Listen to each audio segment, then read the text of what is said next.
మా అమ్మ చేసిన సనసందుల కూర ఎంత బాగుంటుందంటే కోడి కూర కూడా పనిచేయదండి, అంత రుచిగా ఉంటుంది. అసలు ఎలా చేసిందో ఏంటో మీరు చూడండి.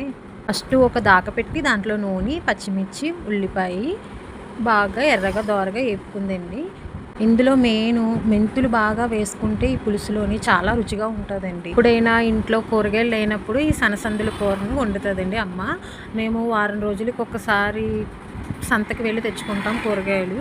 అవి అయిపోయినప్పుడు, సంత లేనప్పుడు ఇలాగ కూర వండుతుందండి అమ్మ.